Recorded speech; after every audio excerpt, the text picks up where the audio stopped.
Les gars, aujourd'hui j'ai pour vous l'une des vidéos les plus importantes que vous pourrez voir. On est en fait sur le point d'assister à un signal de l'un des indicateurs du Bitcoin les plus fiables qui soit, donc je vais en fait vous expliquer tout ce que ça peut vouloir dire pour nous.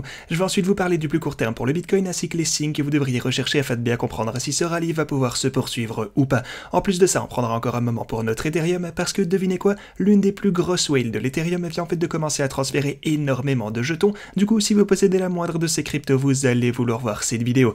Donc bienvenue à tous, je m'appelle Maxime et je vous apporte chaque jour des nouvelles vidéos en français sur les crypto-monnaies en vous apprenant comment vous faire de l'argent sur ce marché. Si vous êtes nouveau sur cette chaîne, alors soyez sûr de vous abonner et d'activer la cloche dès maintenant. Et ceci étant dit, passons tout de suite à la vidéo. Alors, ce que vous pouvez voir ici du côté du Bitcoin, c'est qu'on a constamment tenté de rester au-dessus de la boîte orange juste ici. Et ce que je vous indiquais hier également, c'est qu'on attendait de voir comment la chandelle journalière allait pouvoir se clôturer. Et vous voyez qu'on n'a effectivement pas réussi à finir la journée au-dessus de la boîte orange, c'est malheureux. À la place, on a eu une petite chute juste ici et à ce moment on est en dessous de la résistance. Aussi, sur mes niveaux de support et résistance de ce côté, eh bien on peut toujours voir qu'il s'agit ici d'un niveau super intéressant à surveiller. Et aussi, on a un niveau psychologique extrêmement important, juste là, à 25 000 $. Donc, bah ouais, évidemment, 25 000, ça fait un gros chiffre tout rond qui est facile à retenir, donc c'est certainement une étape que beaucoup de personnes surveillent et aimeraient franchir à nouveau. Ils se disent peut-être qu'ils y prendront leur profit ou qu'ils entreront dans un nouveau trade en position longue, mais quoi qu'il en soit, on verra bien, est-ce qu'on va pouvoir continuer notre progression ici et éventuellement dépasser la résistance? Parce que pour le coup, ça se joue pas à grand chose. En fait, vous voyez même qu'on a chuté, qu'on a tenté de dépasser le bord de la boîte orange ici à plusieurs reprises, boum, ici on rechute encore une fois en tentant de dépasser la résistance par la suite, mais tant que maintenant on n'a toujours pas réussi à reconquérir ce niveau. Par contre, on a toujours des choses importantes à garder en tête, à commencer par exemple par cette ligne de tendance juste ici, même si on n'y est pas encore tout à fait. Ensuite, on a évidemment cette ligne de tendance sur ce biseau ascendant juste là, et genre, on a tenté de le dépasser à de multiples reprises également. En ce moment, on est juste en dessous, donc c'est à surveiller, et vous pouvez voir que ceci pourrait également être tracé à partir des corps de chandelle, c'est ce qu'on faisait hier d'ailleurs, donc un truc comme ceci peut-être. En fait, il n'y a pas qu'une bonne manière de le faire, mais en gros, gardez un œil attentif sur tout ça. On dirait bien que les mèches de chandelle sont ce que le prix du Bitcoin a le plus tendance à respecter et ce qu'il a du mal à dépasser, mais vous voyez par contre qu'on est presque à la fin de cette formation, quoi qu'il en soit, donc ça va devoir nous mener à un gros mouvement de la part du Bitcoin tôt ou tard, soyez attentifs à ceci pour l'avenir. Et bien sûr, si vous souhaitez commencer à trader, alors n'hésitez pas à profiter de cette offre sur OKX, où vous serez en mesure d'obtenir jusque 50 $ gratuitement, seulement en y déposant 300 de votre poche. Ceci a d'ailleurs été retiré, vous devez même plus compléter le KYC, donc vous effectuez juste un trade à la hauteur de 10 $ et le bonus sera crédité sur votre compte.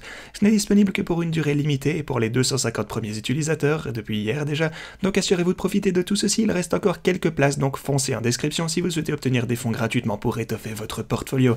Mais alors en ce moment, à quoi devrait-on prêter attention sur notre intervalle hebdomadaire? Eh bien, si vous faites déjà attention à ceci, il s'agit d'ailleurs de quelque chose dont je vous parlais déjà récemment, mais généralement, durant ce genre de... Ah oui, ceci remonte jusqu'en 2013 d'ailleurs, vu qu'on est sur l'hebdomadaire ici, mais donc, dès qu'on ressort de ce genre de biseau descendant ici sur le RSI, eh bien, généralement, ça nous mène à de gros mouvements de la part du Bitcoin. Vous pouvez voir ça, eh bien, juste ici déjà, hop, on remonte, vous avez encore ça juste ici, et en ce moment, on est à nouveau en approche de ce niveau important. Donc, gardez ça dans un coin de la tête, les gars, on est assez proche de ce même niveau juste ici, on voudrait vraiment pouvoir dépasser ce biseau descendant sur l'intervalle hebdo pour voir davantage de hausse à l'avenir. Mais ceci étant dit, on a encore plus important que ça. Voici un signal de malade pour le Bitcoin, je pense que vous le connaissez déjà si vous êtes ici depuis un moment, mais si ça ne vous dit rien, alors je vous conseille de vous abonner et d'activer la cloche pour les prochaines vidéos, parce que ceci est sans doute l'un des signaux les plus fiables qui soit pour le Bitcoin.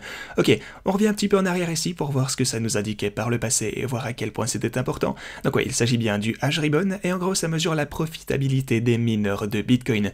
Vous pouvez voir qu'on a eu un signal d'achat juste ici, on a recommencé à monter après ça. On a eu un signal d'achat juste ici, hop, encore un signal d'achat juste là. Ok, donc vous avez un signal...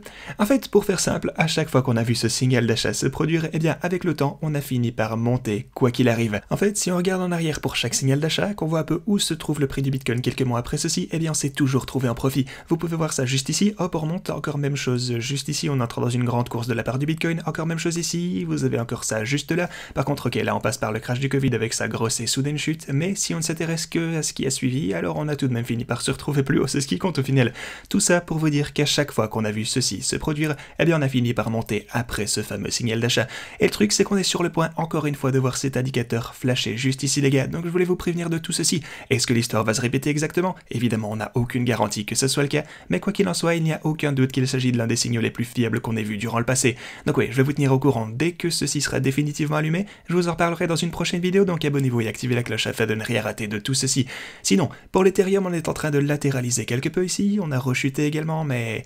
Bon ouais, en fait, on a tenté une poussée vers les 2000 et 100 $, sans succès malheureusement, et à la place on s'est arrêté en plein milieu de cette zone. Sur le graphique de l'Ethereum contre le Bitcoin par contre, que je vous montrais hier et les quelques vidéos d'avant, on se disait en fait qu'on était très proche de dépasser cet énorme niveau de résistance, mais ça s'est un peu calmé. Si vous prenez quelque chose comme l'intervalle journalier cette fois, eh bien vous pouvez voir qu'on s'est fait rejeter en place sur le bord de la boîte orange juste ici, donc on verra bien si on peut avoir un peu plus d'élan haussier. Peut-être qu'on pourrait finalement dépasser ce fameux niveau pour atteindre la prochaine résistance ici à 10% d'un Bitcoin. Pour le coup, en attendant, on a du mal juste ici avec 8% d'un Bitcoin, ce qui est déjà pas mal quand on y pense. On dirait bien qu'à ce niveau, le Bitcoin pourrait recommencer par contre à surperformer l'Ethereum, mais on verra bien ce qui arrivera prochainement, quoi qu'il en soit. Alors maintenant, toujours dans le thème de notre Ethereum, et bien maintenant on a une des plus grosses whales de ce jeton qui en a en fait accumulé depuis l'ICO au tout début du projet. Et combien d'Ethereum est-ce qu'elle possède réellement, vous me demanderez? Alors, ce chiffre s'élève à 145 000 Ethereum, c'est vraiment pas de l'argent de poche qu'on a ici. Mais donc cette entité a commencé à distribuer ses jetons à quelques différentes adresses de wallet ici, donc est-ce qu'elle compte vendre tous ses avoirs ou est-ce qu'il ne s'agirait que d'une réorganisation et qu'ils veulent simplement répartir un peu tout ça?